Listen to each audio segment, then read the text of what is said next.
Hello and welcome to the big debate from the Monwabisi Recreation Centre in Langa, Cape Town. I'm Kim Kabadeli. Cape Town's poo protest brought to national attention the lack of water and sanitation endured by some residents in this city. Without decent sanitation, we cannot live with dignity. And without water to drink and wash, we cannot live. But the problem is not limited to Cape Town. According to a recent study by the presidency, as many as 2 in 5 South Africans lack adequate sanitation. Millions also live with a very limited water supply. So on today's big debate, we ask, why do so many of our fellow citizens live without dignity, and are the poo protests justified? With me to discuss this are Johnny DeLange, Chairperson of the Parliamentary Portfolio Committee on Water and Sanitation. Ernest Sonnenberg is Cape Town Mayoral Committee member responsible for utility services. Phumeza Mlungwana is a member of the Social Justice Coalition, an activist organization based in Khayelitsha. Jackie Dugard is founder of the Socio-Economic Rights Institute. And Kwatelani Boloho is with the Department of Cooperative Governance and Traditional Affairs.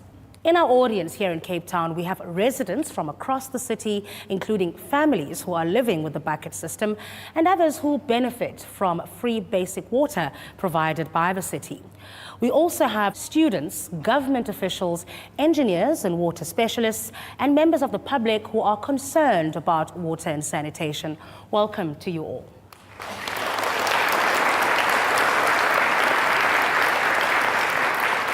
And you can also make your voice heard in the debate. Send us your comments by SMS. You can tweet us or post on our Facebook page. We'll make sure that your comments reach the panelists who are here today. Now, before we start our debate, take a look at this. When you've got to go, you've got to go. And most of us do so without much thought. Sometimes you wake up in the middle of the night and drag yourself to the toilet with your eyes closed. But for those living in the 11% of South African households without sanitation services, it can be a matter of life and death. At 48 years old, Nolithando Mbibi of Greenpoint in Khayelitsha refuses to go to the toilet alone. During the day, her husband accompanies her to a bush in a nearby field. At night, they and their 4-year-old grandchild use a bucket which they keep inside their small shack.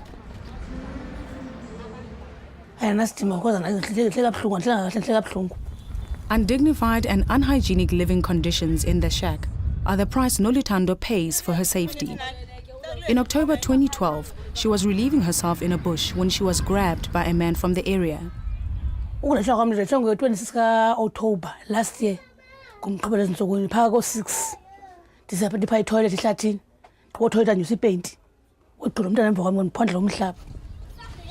When possible, Nolithando relies on a neighbor's toilet who lives close to the bush. Every time she needs to go, she has to weigh up the risks.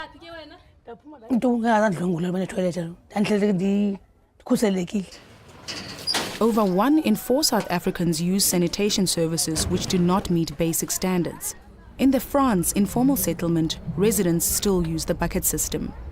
Our constitution includes the values of human dignity, equality and human rights. But Nomakorin Tenqakavu, who is unemployed and disabled, says her quality of life is no different from the apartheid years.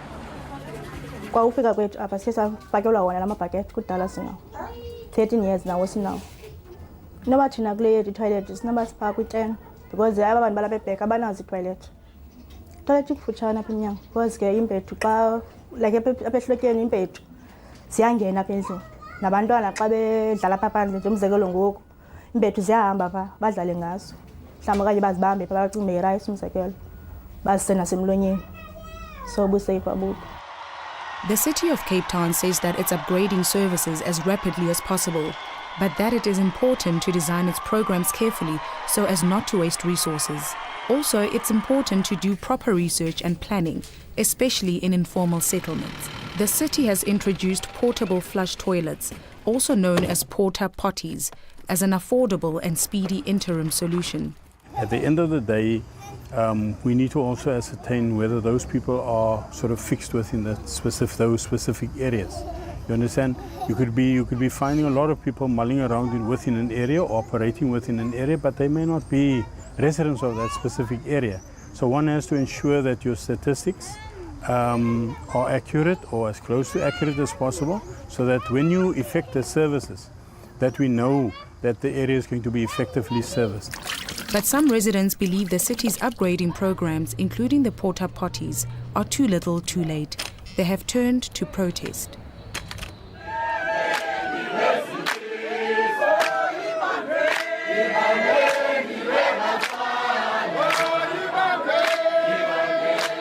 Into ebangela into abangaba senze laa nto sicinga ukuthi yindlela esinothi sincedwe ngayo, khawuleze uba sincedwe. Yeyona ndlela sicinga fani uba singathi sikhawulezelwe sincedwe ngayo laa ndlela, ngolu hlobo senza ngayo sijule ituwa phayana ezindleleni.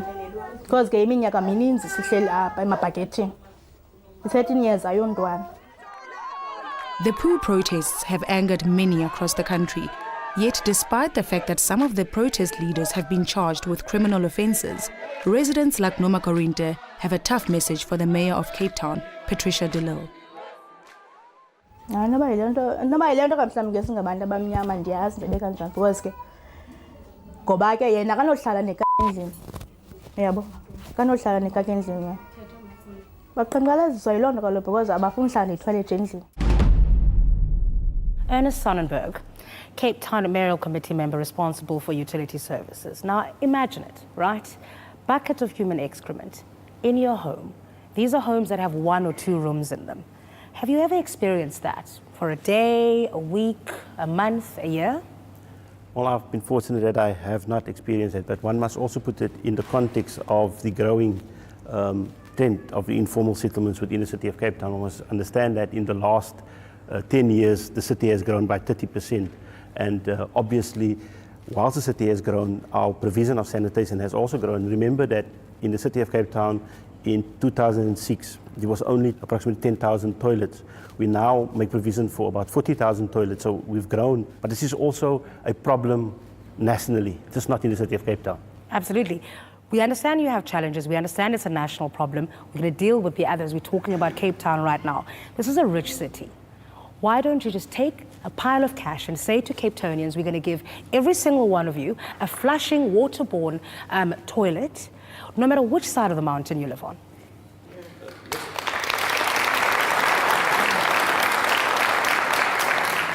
Let's also understand that for this current financial year, the city is spending 521 million rand on water and sanitation services in informal settlements specifically.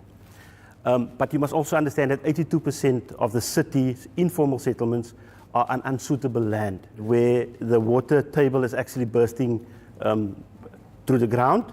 And therefore, in those circumstances, we cannot put in full flush toilets, but we also provide other means of sanitation.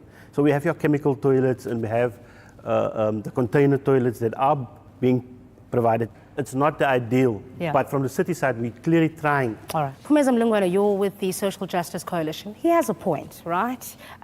If they put pipes in areas which are informal settlements that are temporary, we're going to call it a waste. There are areas where it's simply impossible to put those pipes in there. And we can't have every single person living in Constantia, for example, with 5 flush toilets in their houses, can we? I think we need to, like when you started, you spoke about this as a human rights issue, and we should treat it in that sense. And secondly, we've had the claims, these we understand, there are constraints, there is legislation that prevents probably the city to actually provide services in informal settlements. But then, if that's the case, what is the plan are we doing for informal settlement? Does that mean the people who are currently in France, in Greenpoint, in BM, in RR, are going to be there for the next 30 years? And I think until we start thinking differently about the approach that we're taking on delivering the services, then we're not going to get anywhere. Because at the end of the day, these are people's lives we're talking about. Our generation, who are at 20 this year, that means their kids in the next generation are going to live in the same environment. And we cannot accept that.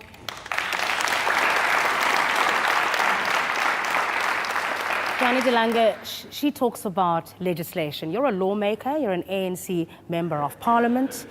You've been in the ANC government for how many years now, roughly? Since we started, 94. Right, okay, so targets were set. Your government set some targets. They said, we are going to address the backlogs by 2001.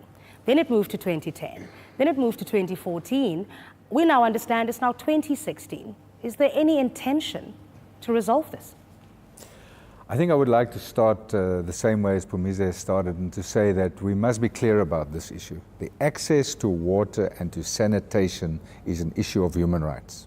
In the end of the day, it's government's responsibility to provide those services, and government has the onus to justify when we don't do so.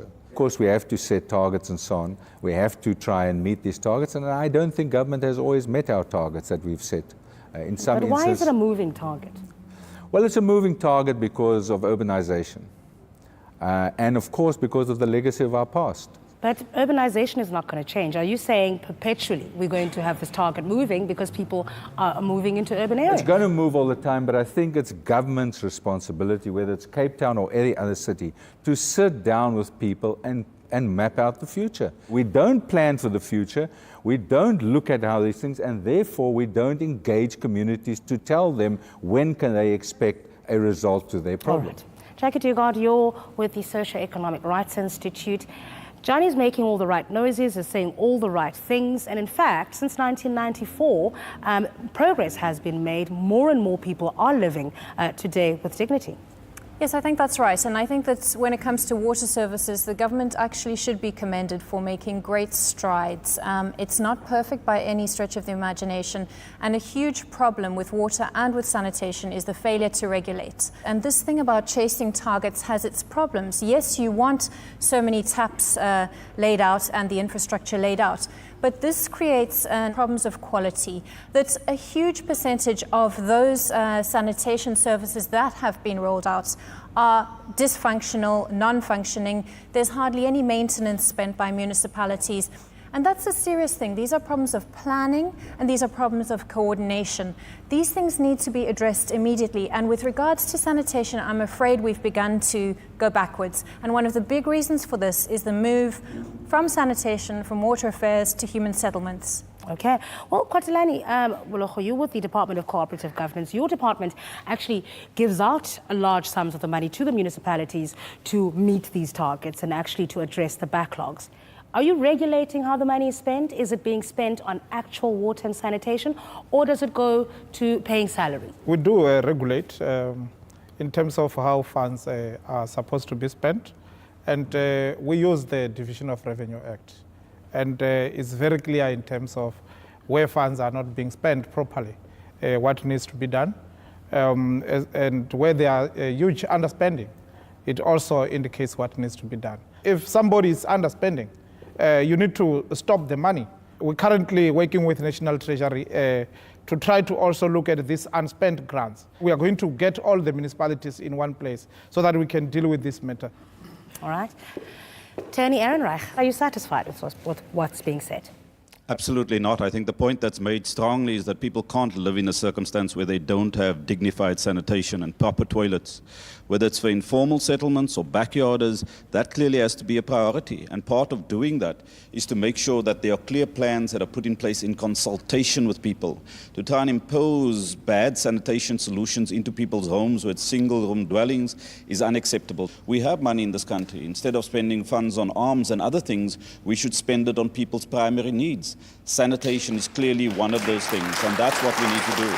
But the big problem is we have, and it's not only in the city of Cape Town, but in the city of Cape Town is where we have a chronic inability to find solutions that are acceptable to people because people are not being consulted. We must start there, then we must get the funding sorted out, and then we must roll out the problem. But they are the porta-poos. Isn't that a solution? It's clearly not a solution that's acceptable to people because the porta-poos are in people's homes. We don't want people to relieve themselves in their homes in one-room environment. That is totally unacceptable. We can find engineering solutions that can solve the question about high water tables or all of those other things. We can find there are technical solutions to that. There's not the political will. The political will starts by talking to people, consulting with them, and then putting the money in place to ensure that that is rolled out. Ernest? Why are you putting these porta potties, I think they're called, in people's homes? All the portable flush toilets. Let me first start off that the City of Cape Town started with a program of eradicating the buckets that are being used. And there is also other people who would want, for safety reasons, to have a unit like that in their structure. So when they have to, at some point, relieve themselves at 2 o'clock at night, And they don't want to make use of the other facilities that we are providing, the other toilets, the chemical toilets, the container toilets. They can do so at that point in time. So it is not to replace a toilet or a full flush toilet completely. Okay, we're going to hear what the residents have to say a little bit later in the program about that one. Now, after the break, we're going to hear from the leaders of the poo protests. You're watching The Big Debate.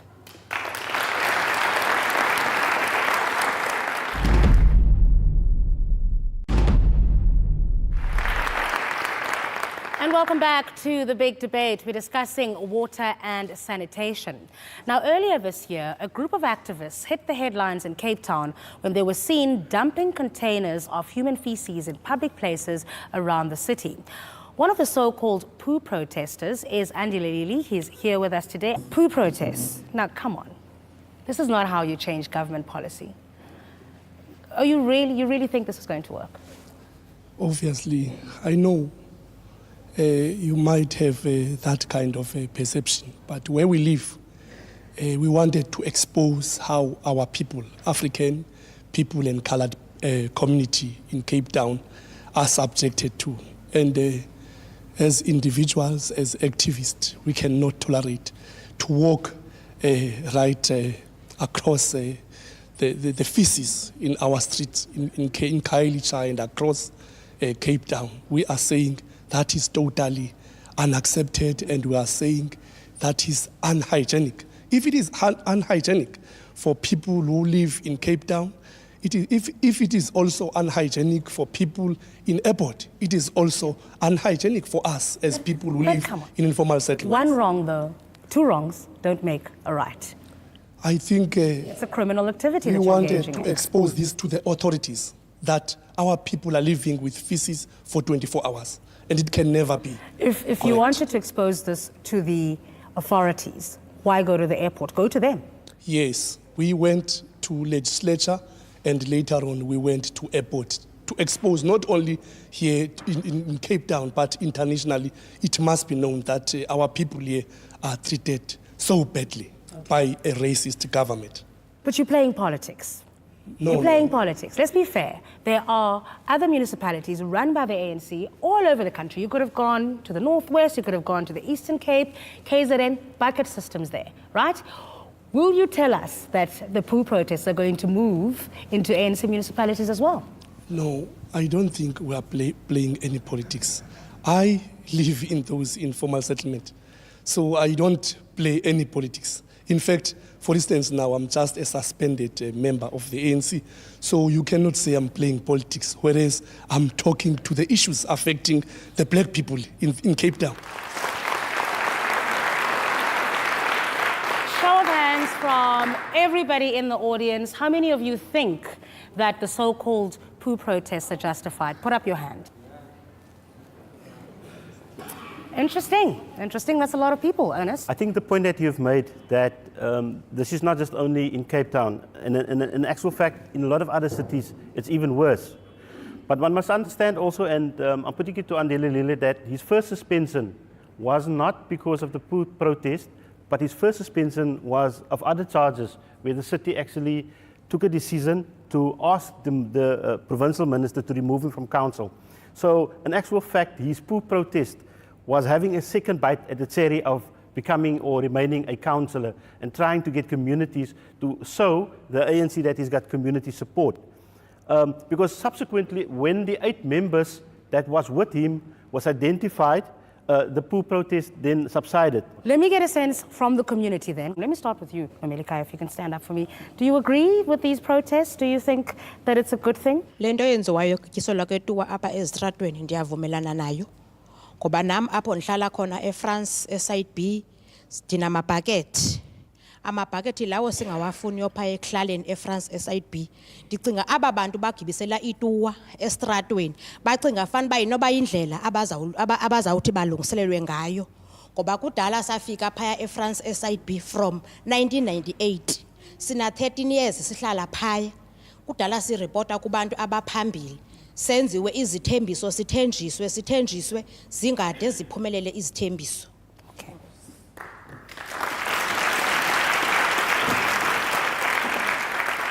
Johnny DeLanga, they've been living in that particular place since 1998, and she says they've been asking, they've been promised and promised and promised, and yet nothing happens. I mean, what do you say to her, someone who's been living like that since 1998? Well, look, I think that the right to protest is constitutionally entrenched, and in this instance, I think the community are quite right to protest. Of course, there's a difference between the right to protest and the manner in which one protests. We can say to people, look, we don't think you should do it in that manner, and that's fine, and that's what the ANC has said. But the fact of the matter is, what we should be doing now is not fighting about which way we protest. We should be engaging those communities, exactly what I said earlier, to say to them, this is what our future plans are, this is what we have in mind, these are the things we're going to do. If we don't do that, then tomorrow someone else will come and protest, and justifiably so. The same. And they may use other methods, even worse methods next time. I can't think what will be worse, but okay, it can be. Yeah. So I really think that that's my problem. But you've been lucky, though, as the ANC. You've dodged a bullet. You've dodged maybe a bucket of excrement. They're not being thrown in ANC-run municipalities. No, I don't take any pleasure in the fact that the DA or the ANC or whoever else is. I really think that the debate in the newspapers and the media is completely wrong around this issue. Why don't they go into those communities and look how people live? Why doesn't the newspapers and TVs go and show why it is that people took such extreme measures to protest? Why haven't they done so? You'll see it. You'll see it on the big debate. I tell you why. Because most of us that find it offensive are living very comfortably. You've asked a simple question that Mayco member, have he ever experienced in his life the use of portable flush toilet? There's a matter of human right. South African Human Rights Commission, the independent institution here in South Africa, rule against the issue of giving people that type of toilet. The mayor of the city of Cape Town is on record. She went to the Barcelona community informal settlement. By entering to that community, she put her mask on her face. What does that tell you? In just 1 minute in her lifetime, she can't take up to the smell. Who must do that? Is this us? I saw you put your hand up when I asked the question about whether these protests are justified. I think protest is justified. I think throwing feces is not necessarily the nicest thing to do, but it's not very nice living in these circumstances. And I think it is a form of peaceful protest. Peaceful protest is supported by the Constitution, and I think that the reality is that communities have shown extraordinary patience. It's not acceptable in an upper middle income country that people have to tolerate these conditions. And what is clear and what is very disturbing is that this isn't about money. There is enough money. It will only cost about 50 billion rand to resolve all of the sanitation problems in South Africa. That's from the government's own analysis. That amount of money is available. The issue is about governance. And it's about governance, whether it's a DA or an ANC municipality. It's about all levels. It's about coordination, and it's about holding people accountable. Protest is now the only way that people in South Africa can hold officials accountable, whether they're DA or ANC. That is alarming, and we should all be concerned, but I fully support people's right to protest.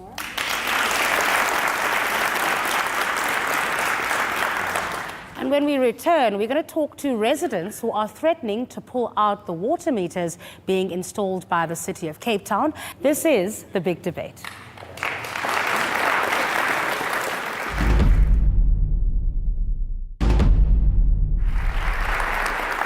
And welcome back to The Big Debate on water and sanitation. Now, according to the United Nations, every human needs between 20 to 50 litres of water per day for drinking, cooking and cleaning.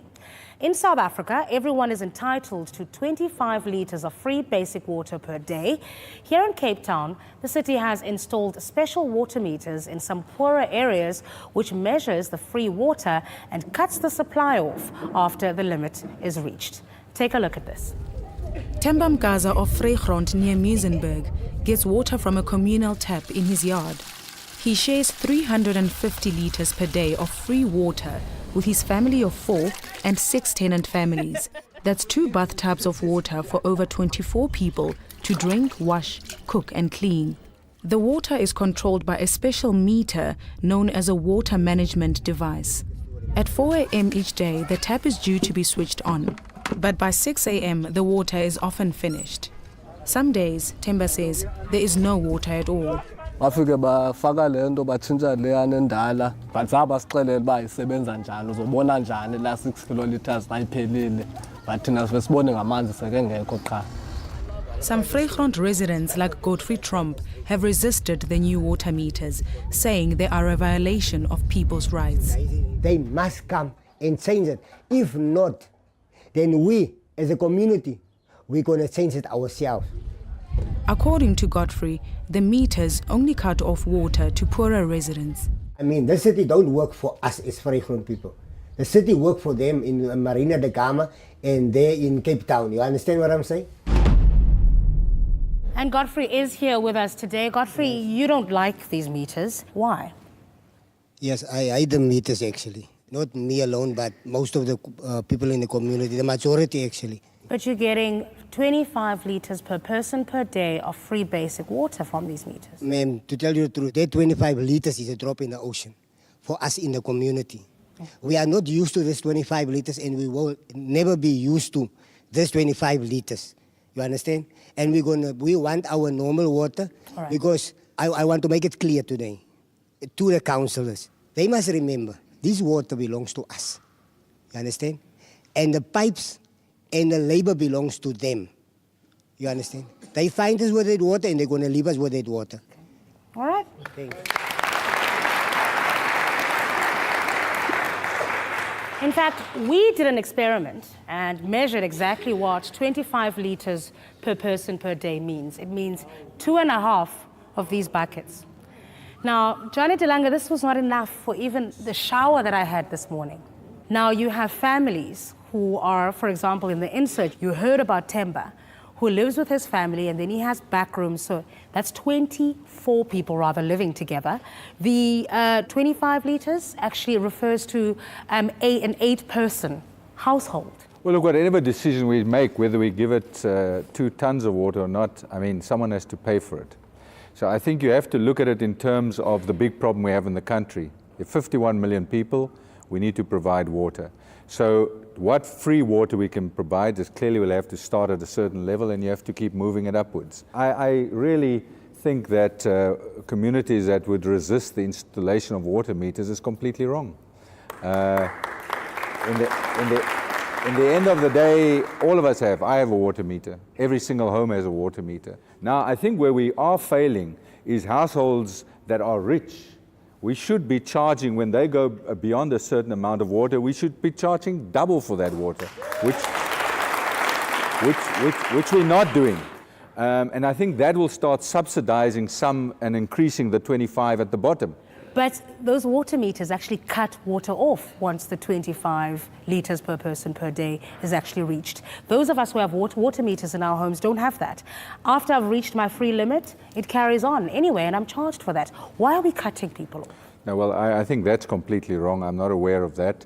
I would say that you pay, you get your 25 free, and then the water meter should be able to measure how much more than that you take, and you should be able to pay for that. Ernest, these water meters, we are told, Temba in that insert told us they cut him off.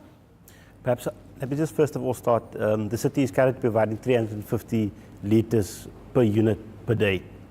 Now, one must understand that all new installations, whether you live in Constantia or where you live, has the water management device in it. So it is not an issue of just in informal settlements. It is everywhere. And is everybody cut off?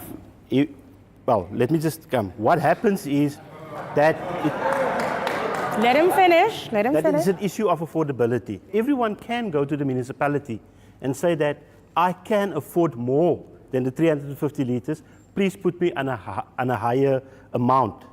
But the issue is that we also need to realize that we are in a water scarce region, and therefore the city has to manage its water. But are you not targeting the wrong people? I mean, we have agriculture, which uses a whole lot of water. We have industry, which uses a whole lot of water. We have the rich people who fill their pools and they water their gardens. If a person are in the arrears with its water, what we say is before we write off your arrears, we give you the option of the installation of the water management device so that we can have a change in behavior. It's about teaching people that this is 350 litres, and if I'm going to wash close on Friday. I need to conserve so that I can build up reserves. Promeza, what do you make of that?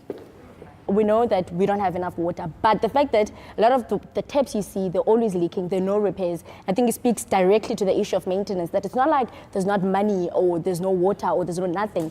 It's engagement and the fact that we're not doing enough for informal settlement. If I may go to Lily's first statement there, Lily was elected by us as the members of the community. And we don't care the council fired him or whatever, but Lily is a born fighter. He's fighting for our rights. And he was called by the community and Loiso. And this may remember, this government of Western Cape is only care about the white people, the white rich people.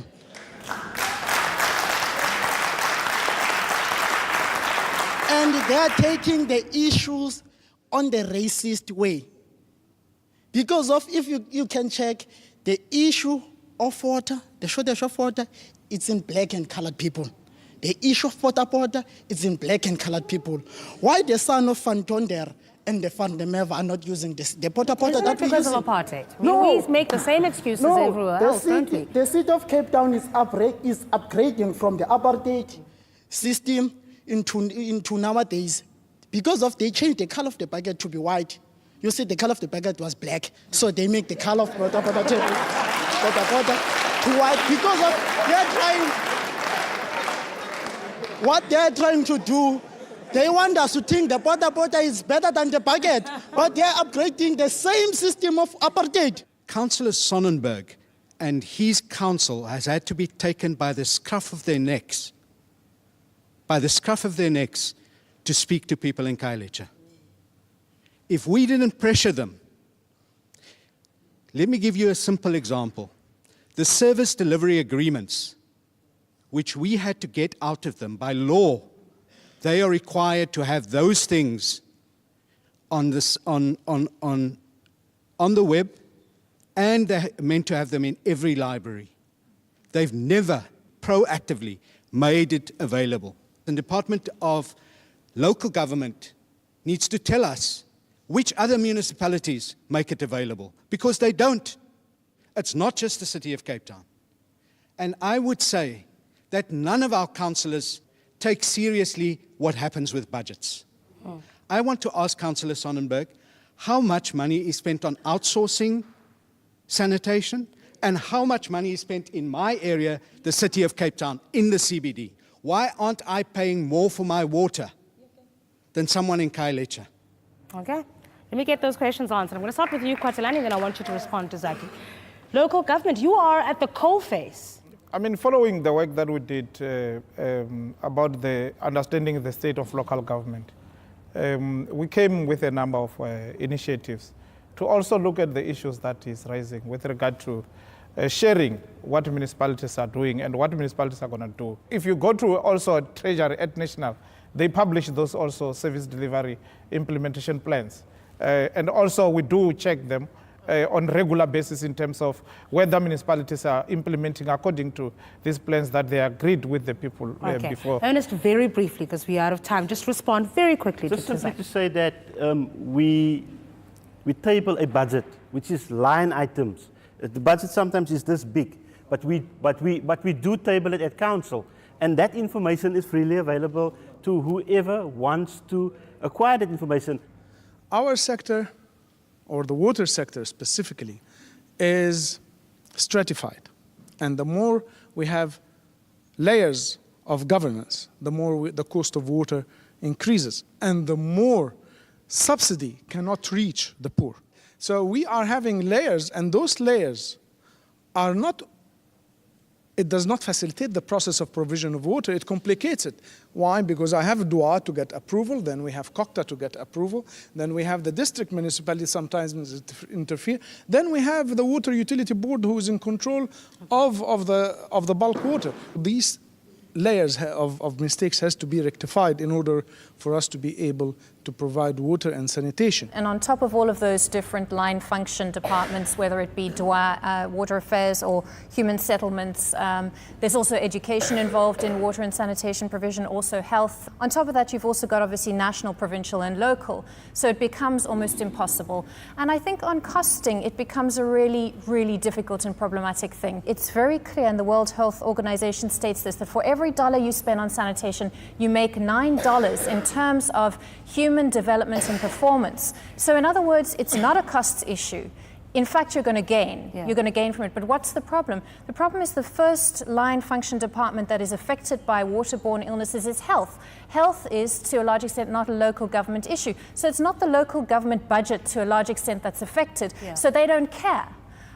In effect, if you're disconnecting people's water, complete disconnection, and I feel I have to say that it's not the city of Cape Town that came up with prepayment water meters. I fought for 5 years against them in Johannesburg and Soweto against an ANC government, which had prepaid water meters that disconnect 100%. This is a serious problem. Because of all of these governance and fragmentation issues, then you are right. What happens is poor people pay. And to the gentleman and everyone over there, of course it's race, but it's primarily class. It is class. It is poor people that are paying across the country because of all these inefficiencies. When we return, we get the final word from our panel and our audience. You're watching The Big Debate.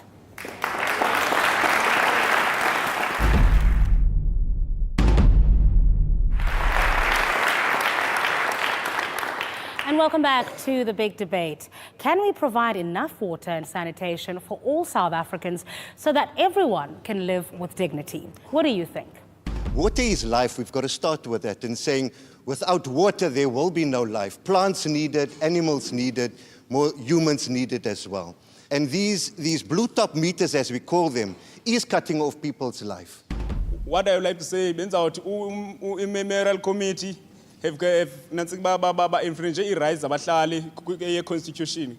Section 27, we right to health. Section 9, we equality. Section 10, we human dignity. We are like a toilet paper in Vrygrond because we are really poor in Vrygrond. They make us worse poor. It's not that we don't want to pay the water. We want to pay the water. How can you wash with a bucket? Family of 6. Okay, but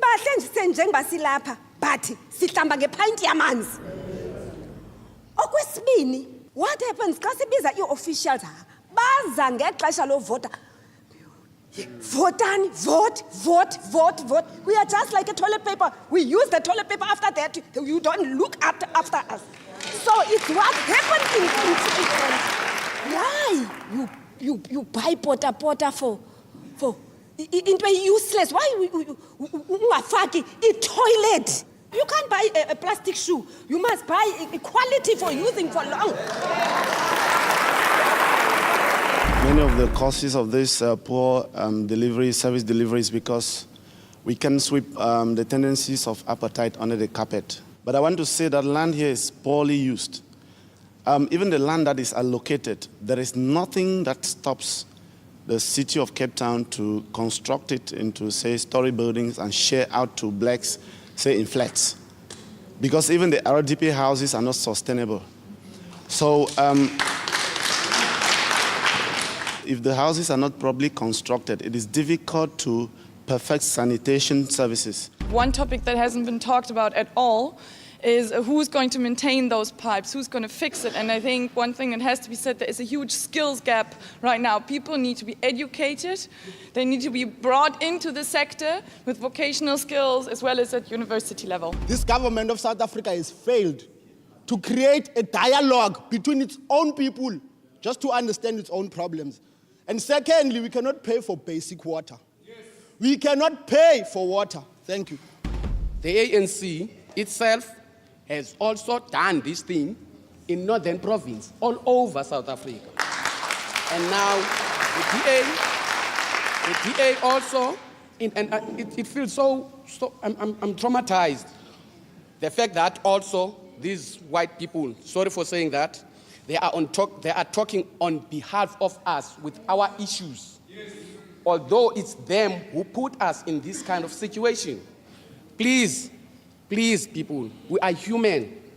We are not animals. We like you. We've got blood like you. In your areas, you've got 12 taps. You just sprinkle the flowers. And we are struggling, us, just to make food. And we are the slaves of you. How are we going to work for you guys?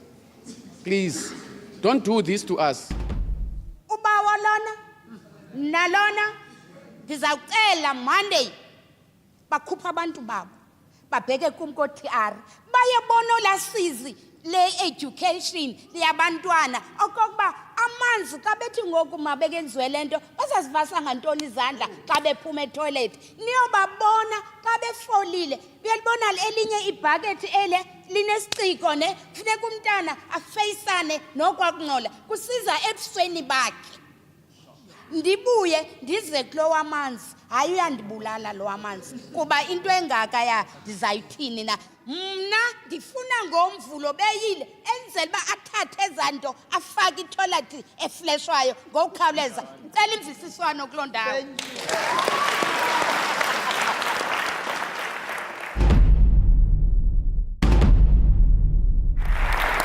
And welcome back to the big debate. Let's hear a last word from our panel here in Langa in Cape Town. I think the issues that were raised here, I think, are very crucial. And from what we're doing at national, it's more than just a regulation. We are also working towards supporting our municipalities to be able to address the issues. We have just established a program called Municipal Infrastructure Support Agent that has deployed now already 77 engineers and about 25 engineering companies, helping municipalities on a number of the issues that have been raised here. And on the city side, we have a program that is managed by National Treasury called the City Support Program. It's also helping the cities to deal with the urban settlement issues. I think we need to acknowledge that sanitation is a very strange creature that is prone to political influence or political blame game whatsoever. And I think until all residents, all communities that are affected by sanitation challenges should organize themselves across race, across class, and across the different challenges. And I think if we don't organize, we stand a risk of getting this country not to develop, but getting this country to revolve around the problems. And I say that because I'm from Ekhayelitsha and I've been with the SJC, and a lot of the advocacy work that we've done has never been around politics, has never been around who to blame who, but it has always been around the everyday challenges that people continue to have and how much capacity and knowledge that you can give to residents can do so much for them. From this day onwards, if we are the ones who are suffering from sanitation challenges, we should take ownership of our problems, educate ourselves, and organize ourselves irrespective of what political party we're going to challenge and make our leaders accountable. I think it's shameful that in a country like South Africa, these problems persist, and it's clearly not related primarily to money, and that is a very devastating reality. We're not a poor country. If we were, we could understand it. We are an upper middle income country, and therefore it has to be resolved. It's not about money. It's very clear the money is in the system, and I don't just mean the money is in defense. No, the money is there where it should be. It's just not being spent, and it's not being spent correctly, and that needs to be redressed immediately. Obviously, the issues that we've discussed around access to water and proper sanitation is an issue that's close to people. It is so because it's a human right, and people should feel strongly about it. They should organize, as Pumeza has said, around these issues, and they should tackle their authorities, whether it's ANC or DA, where they do not provide those services. It is true that a lot of the issues that have been raised here, which are problematic in government. I mean, the fragmentation of state power between 3 levels, where you have at least 300 or more institutions that have to provide water. Clearly, there are huge challenges there. It's correct that Jackie has said that when sanitation was moved from water to human settlements, it's clearly that services have gone backwards because there was no capacity in human services. So for years it just lay there. And these things we have to admit. But also we must be careful. A lot of the problems we have are man-made. And there's no particular reason, whether it's a DA government or to not sit down with people and discuss the problems, look at the possible solutions, and then look at the funding of the matter. If you don't do it with those communities, firstly, like what is done with the meters, you go into the community, then people start breaking the meters down. So you have to do it with the communities, whether you like it or not. You cannot impose these solutions, but more importantly, there is no silver bullet. So you have to let communities understand that there's a program where they will see results after a certain time, and they must buy into that program. Now that is governance. It's got nothing to do with laws, and it's got nothing to do with funding and so on. There we are failing in some respects, and there we cannot find excuses. This problem is not unique to Cape Town. In many respects, the city of Cape Town, in terms of the provision, are far ahead of other cities. But we're having it because we had a particular time where there was service delivery protest around the provision of sanitation. Now, there's a number of reasons for the service delivery protest, whether it's political, but we must acknowledge that the provision of sanitation is something that is close to the heart of every resident. And yes, we will get nothing right in communities if we don't engage those communities. And we have done so. Perhaps not to the extent that communities expect us to do it, and that is something that we'll have to work on. But then also communities, and this is what we're doing also with the SDC, where we're saying, you speak on behalf of communities, so please also approach us and then tell us what the issues is so that we have a better understanding of some of the issues. But at the same time, let us also explain to you what the constraints is of government. And sometimes it's not money. Money is not always the reason why we cannot do things. I've previously said that in Cape Town, 82% of our informal settlements are unsuitable land. So you have to couple that also with a housing program. So you cannot just look at sanitation, but you have to look at the housing program so that you also unlock opportunities in settlements itself for the provision of sanitation whilst you're moving other people.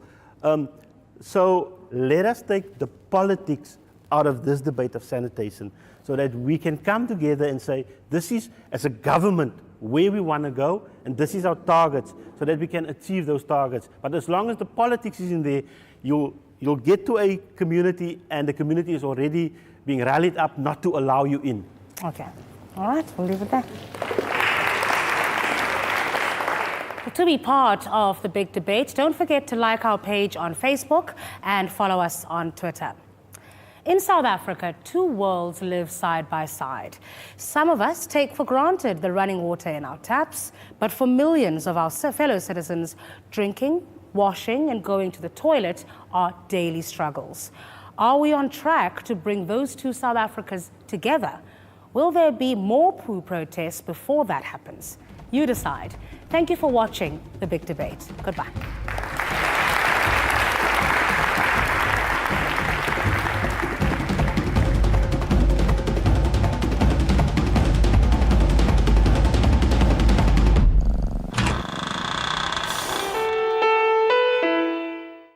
Area.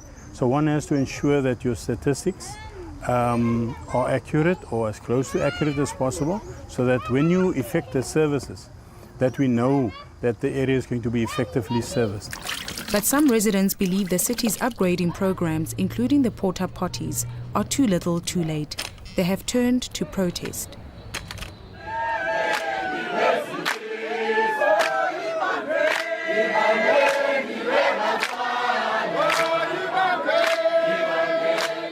Into ebangela into abangabasenze laa nto sicinga ukuthi yindlela esinothi sincedwe ngayo, khawuleze basincedwe. Yeyona ndlela sicinga fani uba singathi sikhawulezelwe sincedwe ngayo laa ndlela, ngolu hlobo senza ngayo sijule ituwa phayana ezindleleni.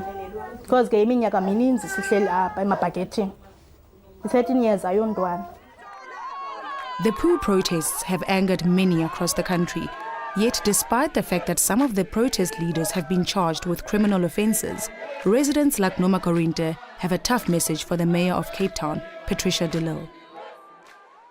Noba yile nto kamhlawumbi ke singabantu abamnyama ndiyazi ndibe kanjani because ke ngoba ke yena kanohlala nekaka endlini yabo kanohlala nekaka endlini baqhankqalaziswa yiloo nto kaloku because abafuni hlala netoilet endlini. Ernest Sonnenberg, Cape Town Mayoral Committee member responsible for utility services. Now imagine it, right? Bucket of human excrement in your home. These are homes that have 1 or 2 rooms in them. Have you ever experienced that for a day, a week, a month, a year? Well, I've been fortunate that I have not experienced it, but one must also put it in the context. From free basic water provided by the city. We also have students, government officials, engineers and water specialists, and members of the public who are concerned about water and sanitation. Welcome to you all.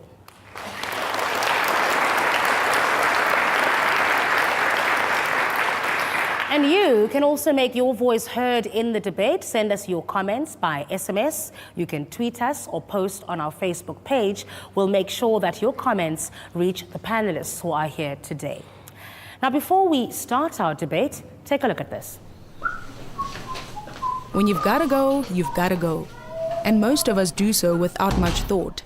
Sometimes you wake up in the middle of the night and drag yourself to the toilet with your eyes closed.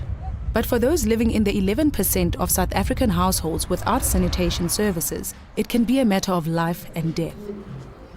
At 48 years old, Nolithando Mbibi of Greenpoint in Khayelitsha refuses to go to the toilet alone.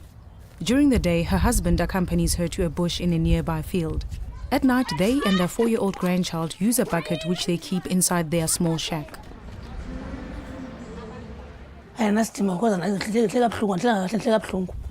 Undignified and unhygienic living conditions in the shack are the price Nolithando pays for her safety. In October 2012, she was relieving herself in a bush when she was grabbed by a man from the area. October last year, phaka 6 ndisapha ndipha itoilet ehlathini ndikotoilet anyusa ipenti wegqula umntana emva kwami ngiphandla umhlaba. When possible, Nolithando relies on a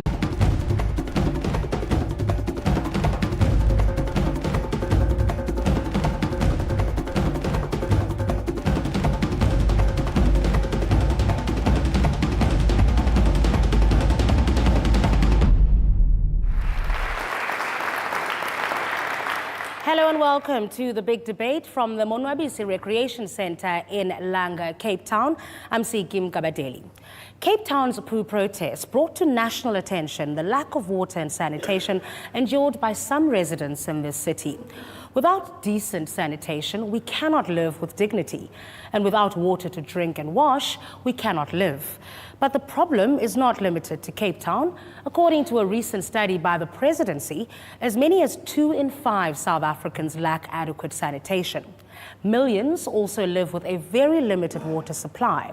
So on today's big debate, we ask, why do so many of our fellow citizens live without dignity, and are the poo protests justified?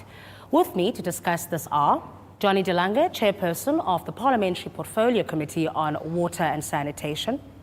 Ernest Sonnenberg is Cape Town Mayoral Committee member responsible for utility services. Phumeza Mlungwana is a member of the Social Justice Coalition, an activist organization based in Khayelitsha.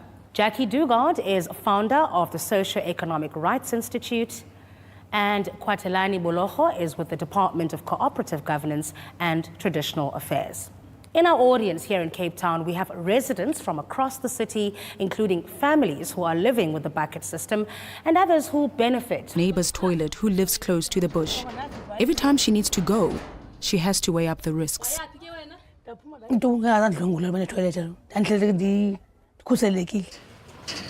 Over 1 in 4 South Africans use sanitation services which do not meet basic standards. In the France informal settlement, residents still use the bucket system. Our constitution includes the values of human dignity, equality and human rights. But Nomakorin Tenqakavu, who is unemployed and disabled, says her quality of life is no different from the apartheid years. Kwa ufika kwetu hapa sasa pakelwa wona lama bucket kudala sinawo 13 years nawo sinawo. Noba thina kule yethu toilet sinaba sipha kwi10 because aba bantu balapha ebheka abanazo toilet. toilet ikufutshane apha emnyango because ke imbethu xa like apha ehlotyeni imbethu ziyangena apha endlini nabantwana xa bedlala apha phandle nje umzekelo ngoku imbethu ziyahamba phaa badlale ngazo mhlawumbi okanye bazibambe phaa bacinga yirayisi umzekelo bazise nasemlonyeni so busafe abubo. The city of Cape Town says that it's upgrading services as rapidly as possible, but that it is important to design its programs carefully so as not to waste resources. Also, it's important to do proper research and planning, especially in informal settlements. The city has introduced portable flush toilets, also known as porta potties, as an affordable and speedy interim solution. At the end of the day, we need to also ascertain whether those people are sort of fixed within those specific areas. You understand? You could be finding a lot of people mulling around within an area, operating within an area, but they may not be residents of that specific. Of the growing trend of the informal settlements within the city of Cape Town, we must understand that in the last 10 years, the city has grown by 30%, and obviously, whilst the city has grown, our provision of sanitation has also grown. Remember that in the city of Cape Town, in 2006, there was only approximately 10,000 toilets. We now make provision for about 40,000 toilets, so we've grown. But this is also a problem nationally, just not in the city of Cape Town. Absolutely. We understand you have challenges. We understand it's a national problem. We're going to deal with the others. We're talking about Cape Town right now. This is a rich city. Why don't you just take a pile of cash and say to Cape Townians, we're going to give every single one of you a flushing, waterborne toilet, no matter which side of the mountain you live on.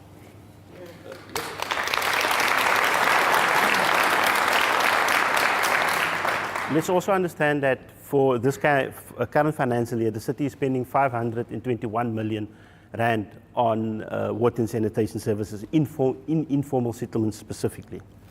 But you must also understand that 82% of the city's informal settlements are on unsuitable land, where the water table is actually bursting through the ground. And therefore, in those circumstances, we cannot put in full flush toilets, but we also provide other means of sanitation. So we have your chemical toilets, and we have the container toilets that are being provided. It's not the ideal, but from the city side, we're clearly trying. All right. Phumeza Mlungwana, you're with the Social Justice Coalition. He has a point, right? If they put pipes in areas which are informal settlements that are temporary, we're going to call it a